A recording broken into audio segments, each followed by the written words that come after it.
Hey everyone, it's Rihanna and welcome back to another video. Today I'm going to be talking about my TV favourites for the month of January in 2016, my first TV favourites of this year. Now I do realise that at the end of 2015 I did slack a lot on my TV favourites videos, but that will not be the case in 2016. Everything I do monthly, so more movie reviews, TV favourites of the month and director of the month will be up either the last week of the month or the first week of the next month. I promise you they will be up. I swear I'm going to do it. But anyway, let's get on with my TV favourites for the month of January in 2016 because there are some new shows I want to talk about and some old favourites I want to talk about. So my first kind of TV find and addiction for the month of January in 2016 is Crazy Ex-Girlfriend, starring Rachel Bloom, who won the Golden Globe for her performance, and rightfully so. She is great in this show. She's executive producer and showrunner on Crazy Ex-Girlfriend, also stars in it as Rebecca Bunch, who is working hard at a New York job making dough, but it made me blue. I'm just starting to sing the theme song because it's so damn catchy. Anyway, she lives in New York and one day she runs into one of her ex-boyfriends, Josh,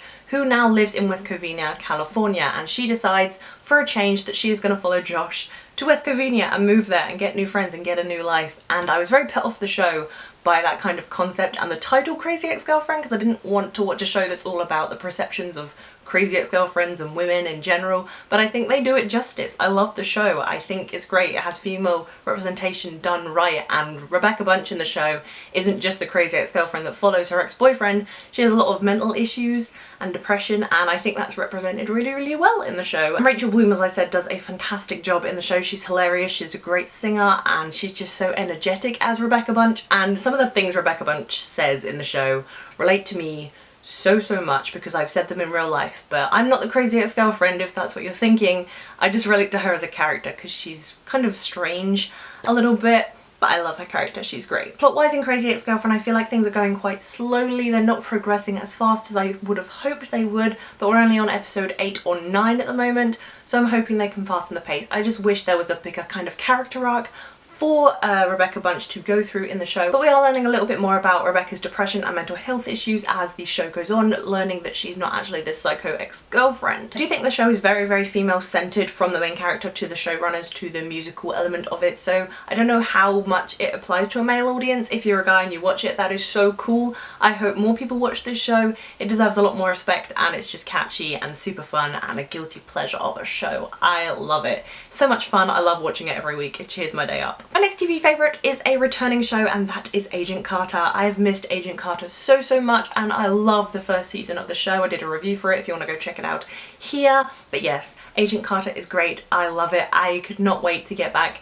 into this world with Peggy and Jarvis because I love their chemistry so much, and they were moving to Los Angeles. Everything in season 1 was based in New York.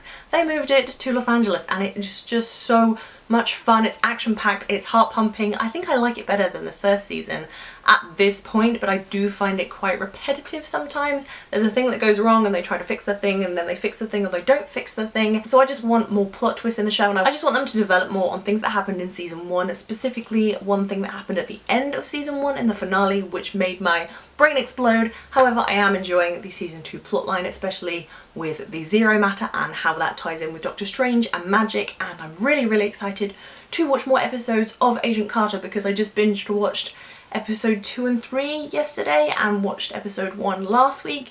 And yes, I missed Agent Carter so much. I love the show. I love Hayley Atwell in the show. I love Peggy Carter as a character, and the action's awesome, and I love all these new characters we're getting.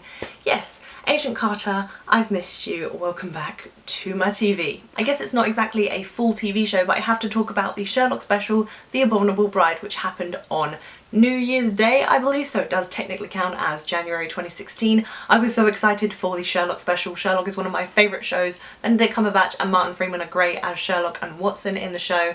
And I was so intrigued by The Abominable Bride because I hadn't seen anything from it. I didn't know what the plot was about, I hadn't seen set pictures, I hadn't seen the trailer, so I was going in blind and it was just super cool. It turned into a bit of an Inception plotline towards the end of that, which really confused me, but I thought it was cool. A lot of complaints were made because it didn't tie a lot into the actual plotline of season 3 going into season 4, but it's a New Year's Day special and it's supposed to be fun as well as tying in to the current season, and I love these scenes with Moriarty and Sherlock, and I love the Mind Palace concept, and I love the suffragette concept as well. I thought it was done really well, the mystery was great, I really enjoyed The Abominable Bride from Sherlock. Now we just have to wait for God knows how long for season 4 of Sherlock. I'll just be waiting here, turning old and grey, until we get season 4 of Sherlock. And my last TV favourite for the month of January in 2016 is Luther, starring Idris Elba, and I'd heard so many great things about Luther, never tried it, and we watched season 1 in about a week, I think. It was so great, so addictive, so gripping. I love detective shows, so I'm all into the mystery of detective shows, and I think the way they do it is very clever. They put you in the mind of the serial killer rather than in the mind of Luther, but they also put you in the mind of Luther as well as the serial killer. I think it's a great balance, and it reminds me a lot of Sherlock and of Jessica Jones. And I was watching Luther, and the opening titles actually remind me so much of Jessica Jones, which I think is really weird but cool at the same time.